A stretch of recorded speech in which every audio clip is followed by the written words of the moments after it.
Assalamu alaikum students. Today is our first lecture of unit number 2, lesson number 1, what is ecosystem, grade 5. Student, please open page number 17, mention day and date here.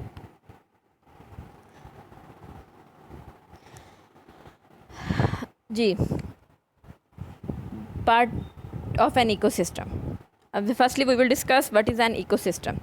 An ecosystem is all the living and non-living things in an environment and the many ways they interact. Basically ecosystem क्या है? कोई भी ऐसी जगह जहाँ कोई भी living thing और नॉन लिविंग थिंग दोनों आपस में इंटरेक्ट कर रही है, वो हमारा इकोसिस्टम है। ठीक है, अब आप एक स्कूल में बैठे हुए हैं, ठीक है, आपको जो पूरा स्कूल है वो भी आपका एक इकोसिस्टम है। उसमें आप लिविंग पार्ट है, उसके साथ बाकी नॉन लिविंग पार्ट है जो आपके साथ इंटरेक्ट कर रहे हैं। इकोसिस्टम बेटा लार्ज भी हो सकता है, स्मॉल भी हो सकता है। मतलब in on the large base ecosystem जो हमारे पास ओशन उसकी एग्जांपल हो सकती है, और स्मॉल में हमारे पास पार्क हो सकती है। Plants and animals are the living part of an ecosystem. These organism interact with each other with the non living part of the system. The non living part of an ecosystem include air, water, soil, sunlight and landforms. ठीक है, अब बेटा हमने देखो main idea दिया हुआ, there are many parts of ecosystem. अब कौन से दो मेन पार्ट इकोसिस्टम के हैं वो आपने यहाँ पर मेंशन करने हैं। ठीक है, अच्छा जी, अब बेटा काइंड्स ऑफ इकोसिस्टम आ गया। अच्छा, उसके अलावा क्वेश्चन नंबर 1 में कह रहे हैं read and complete the graphic organiser below and write down the details about the ecosystem. आपने खुद इकोसिस्टम के बारे में सारी डिटेल दी, देखो ना 1 2 3 4 5 दिए हुए। ठीक है, इसमें ये पिक्चर नंबर 1 है, इस पेज में एक ही पिक्चर है। ठीक है, अब आपने बेसिकली यहाँ पे उन्होंने डिफरेंट टाइप ऑफ इकोसिस्टम दिए हुए हैं, आपने उनके अकॉर्डिंग इनके नेम लिखने हैं। अच्छा जी, read and look at the map and fill their name. मतलब इसको आपने रीड करना है और उसको आपने अकॉर्डिंग टू दैम फिल करना है। अच्छा जी, अब है kinds of ecosystem. There are several kind of ecosystems in North America such as tundra, rain forest, desert, grassland and wetland. अच्छा जी बेटा, को बहुत सारे फैक्टर्स हैं जो कि इकोसिस्टम काइंड ऑफ इकोसिस्टम में जो है कंट्रीब्यूट कर रहे हैं। जिस तरह कि क्लाइमेट है, सॉइल है, make an ecosystem different. Some ecosystems are cold and dry while the other are warm and the wet. Some ecosystem have sandy soil and other have the fertile soil. जाहिर बात है बेटा, एक area जो है उसमें fertile soil है तो एक अलग इकोसिस्टम है, एक ही ड्राई है तो वो अलग इकोसिस्टम है। ठीक है, एक में वाटर बहुत ज़्यादा है, मतलब जो ओशंस वगैरह, तो वो एक अलग इकोसिस्टम है। ठीक है, organism can survive only in the environment in which their needs are met. जाहिर बात है बेटा, वो ऑर्गेनिज्म जो उस इन्वायरमेंट के वही इन्वायरमेंट उनके लिए बेस्ट होगा जिसमें वो उनके सारे नीड्स जो हैं वो इजीली फुलफिल हो रही होंगी। In any environment some kind of the plants and animals survive better than the others. जाहिर बात है बेटा, जो एनिमल्स या प्लांट्स डेजर्ट के अंदर रह रहे हैं वो जो है वो रेन फॉरेस्ट के अंदर नहीं रह सकते। अब जो प्लांट्स रेन फॉरेस्ट में ग्रो करते हैं वो डेजर्ट के अंदर ग्रो नहीं कर सकते क्योंकि उनको प्लेंटी ऑफ वाटर जो है वो चाहिए होता है। अच्छा, अब नीचे जो है उन्होंने वो दिए हुए बेटा, मतलब ये आपका जो है इकोसिस्टम्स के ये इन्होंने वो बनाए हुए हैं, मिसिंग वर्ड्स बनाए हुए हैं। ठीक है, अब ये जो ऊपर टाइप्स ऑफ आपसे इकोसिस्टम डिस्कस किए, आपने इनको खुद ही फिल करना है। जैसे पहला टर्न है, अब आगे आपने खुद इसको देखना है और इनकी स्पेलिंग्स के अकॉर्डिंग इनको फिल कर लेना है। अच्छा, इसमें बेटा आपने ये इकोसिस्टम की डेफिनेशन को अंडरलाइन करना है। ठीक है, उसके अलावा जो इसके डिफरेंट पार्ट्स, मतलब आप बेसिकली इस फर्स्ट पूरे पैराग्राफ को अंडरलाइन कर लें। ठीक है, और ये सेकेंड में काइंड्स ऑफ इकोसिस्टम को भी अंडरलाइन करें और इसको बेटा लर्न भी कीजिएगा क्योंकि उसमें इस तरह का क्वेश्चन भी बन सकता है कि which type of factors contribute to an ecosystem. ठीक है, काइंड ऑफ एन इकोसिस्टम या टाइप्स ऑफ इकोसिस्टम। तो इस तरह के क्वेश्चंस जो हैं वो आपके एडिशनल में बनेंगे, तो इसलिए आप इनको साथ साथ लर्न करना शुरू कर दें बेटा।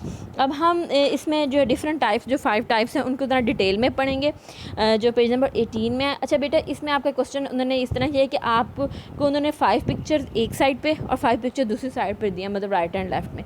अब एक में आपने नंबरिंग करनी है अकॉर्डिंग टू जो जोन है, मतलब जोन सा आपको इकोसिस्टम का जोन नज़र आ रहा है, आपने उसमें 1 2 3 जो यहाँ पर देखें ना 1 2 3 4 5 में उन्होंने नेम्स मेंशन किए हुए हैं। जहाँ 1 में टुंड्रा, 2 में रेन फॉरेस्ट, 3 में डेजर्ट, 4 में ग्रासलैंड एंड 5 में वेटलैंड्स है। ठीक है, अब आपने इनमें से देख लेना कि ये कौन कौन सी अकॉर्डिंग टू पिक्चर है और आपने उनको 1 2 3 वो नंबर लिख देना है और यहाँ पर वो एनिमल्स दिए हुए हैं। अब आपने ये लिखना है कि ये वाला एनिमल किस इकोसिस्टम के अंदर सर्वाइव करता है, तो आपने उसके भी वो चीज़ मेंशन कर देनी है। ठीक है। अब फर्स्टली हम जो है वो टुंड्रा डिस्कस करें। Tundra is a cold region, the ground beneath the surface is frozen all the year, मतलब यहाँ बहुत ज़्यादा ठंड होती है बेटा और बर्फ़ जो है वो जमी होती है। ठीक है। Some grasses can grow but trees can not grow, ठीक है, मतलब यहाँ पर ट्रीज़ ग्रो नहीं कर सकते। क्लियर। ठीक है। आर्टिक फॉक्सेस और अदर एनिमल्स जो हैं वो इन एरियाज़ में रहते हैं। ठीक है। इसके बाद हमारे पास बेटा आ गया rain forest. The mild and the rainy climate of the Pacific Northwest support the temperate rainforest. They are home to the organisms such as the mountain lions. ठीक है बेटा। अब बनाना स्लग्स, ठीक है, ये मतलब ये एग्जांपल्स उन्होंने दी हुई हैं जो रेन फॉरेस्ट के अंदर एनिमल्स रहते हैं और आपको बड़ी इजीली इस पिक्चर में ये एनिमल मिल जाएगा और आपने इसके नीचे उसका नेम मेंशन कर देना कि ये कौन से इकोसिस्टम के अंदर है। ठीक है। Desert. The driest ecosystem is the desert. Some plants and animals have adapted to the limited water supply. जिस तरह के बेटा कैक्टस का मैंने आपको पहले भी डिस्कस किया था यूनिट 1 में कि उनके जो है वो स्टेम होती है, उनके लीव्स नहीं होते हैं, उनकी वैक्सी कोटिंग होती है ताकि वाटर जो है वो एवेपोरेट ना हो सके। ठीक है। और इस तरह जो है बेटा मतलब उनके जो स्टेम बेसिकली वो अडाप्ट कर लेते हैं ना, मतलब लीव्स की जगह खुद को। अच्छा जी। अब बेटा हम पढ़ रहे हैं fourth type grassland. Grassland as their name suggest are covered with the grasses, they receive a medium amount of the rain. Grasshopper बेटा इसकी एग्जांपल है और ये ग्रासलैंड बेसिकली वो कह रहे हैं कि ये ग्रासेस से कवर है और इसमें आपको मीडियम अमाउंट ऑफ रेन जो है वो मिलती रहती है, मतलब वहाँ पे इसलिए जो है ग्रासेस बहुत ज़्यादा ग्रो करते हैं। In wetland, the ground is covered with the water for at least part of the year. Water lilies grow in some wetlands. Different kind of animals such as the insects and alligators live in the wetland too. Clear students. ठीक है कि ये भी basically क्या है कि ये पानी के साथ कवर रहता है जिसकी वजह से वाटर लिलीज़ वगैरह यहाँ पर बहुत ज़्यादा ग्रो करते हैं। ठीक है। अच्छा बेटा अब हम डिस्कस करेंगे। अच्छा इन सब को आपने लर्न करना है, ये सारी की सारी टाइप्स आपने लर्न करनी है। क्वेश्चन इस तरह बन सकता है कि जी ecosystem kind of ecosystem पे जो है ना वो नोट लिखें। ठीक है। ये टाइप्स पे तो इस तरह आपने इन सब की डिटेल लिखनी होगी, तो ये इसको आपने लर्न करना है। तो मैं फिर बता रही हूँ कि आपने इस पर कन्फ्यूज़ नहीं होना है, ये मैं आपको वैसे साथ साथ लर्न करने के लिए कह रही हूँ क्योंकि जब हमने इंशाल्लाह के एडिशनल क्वेश्चन आपसे डिस्कस करना है तो यही पार्ट उसके अंदर जो है वो इन्वॉल्व हो जाना है। जब आपसे एक्सरसाइज डिस्कस की जाएगी बेटा तो उसमें आपसे बुक के क्वेश्चन आंसर्स भी डिस्कस होंगे और एडिशनल भी डिस्कस होंगे। Living things within their ecosystem. जी इसमें बेटा हम डिस्कस कर रहे हैं हैबिटेट। हैबिटेट बेसिकली क्या है? द एरिया और the place where an organism lives in an ecosystem it's called its habitat. You can think of a habitat as an address के मतलब आप ये भी सोच सकते हैं कि जी हैबिटेट बेसिकली एक एड्रेस है। The habitat of the lion is the open grass land with the shrubs trees and water. ठीक है। अब हैबिटेट बेसिकली वो सब चीज़ें लिविंग और नॉन लिविंग सब कंपोनेंट जो है वो देता है जिसमें एक ऑर्गेनिज्म सर्वाइव कर सकती है। ठीक है। अब बेटा आगे जी population. A population is all members of one species that live in an area of an ecosystem। कि मतलब एक इकोसिस्टम के अंदर एक स्पीशी के जो सब लोग इकट्ठे रह रहे हैं वो उसका जो है वो पॉपुलेशन है। ठीक है। जिस तरह अब एक जंगल है उसमें कितने सारे जानवर इकट्ठे रहते हैं, परिंदे इकट्ठे रहते हैं, लेकिन अगर वो लाइन है तो लाइन एक पॉपुलेशन है। ठीक है। इसी तरह ज़ेब्रास अलग एक पॉपुलेशन है। ठीक है। बेसिकली पॉपुलेशन हमारे पास क्या है, वो सब मेंबर किसी भी स्पीशी के जो इकट्ठे किसी एक इकोसिस्टम के अंदर रह रहे होते हैं। और पॉपुलेशन स्मॉल और लार्ज भी मतलब डिपेंड अपॉन कि वहाँ कितने लोग हैं उस साइज़ के ऊपर डिपेंड करती है। ठीक है। अच्छे जी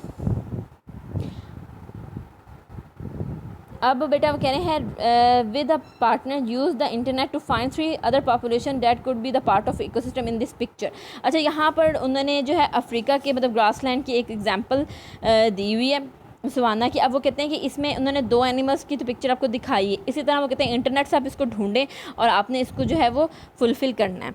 अच्छा बेटा अब आगे बेटा स्ट्रक्चर ऑफ सर्वाइवल। ठीक है। वो कहते हैं many organism such as the platypus have the special structures that help them to survive in their habitat. These structures may include the wings। ठीक है। अब देखो उनके पास विंग्स होते हैं ताकि वो फ्लाई कर सकें वेट फीड होते हैं ताकि वो स्विम कर सकें, और फर हो सकती है ताकि वो उनको वार्म रख सके, ठीक है। अच्छा, अब वो कहते हैं कि डिफरेंट ऑर्गेनिज्म इन इकोसिस्टम में have the similar structure that have them to live there, कि उनके एक जैसे स्ट्रक्चर्स होते हैं वो उस इकोसिस्टम के अंदर रहने के लिए। देखिए, अब जो चीज़ें वो ऑर्गेनिज्म जो वाटर के अंदर रह रही हैं, मतलब ओशंस में, सीज़ में, ठीक है, तो अब उन सब के पास जो है वो फिन्स ज़रूर होंगे, ठीक है, ताकि वो इजीली वहाँ पर स्विम कर सकें, ठीक है।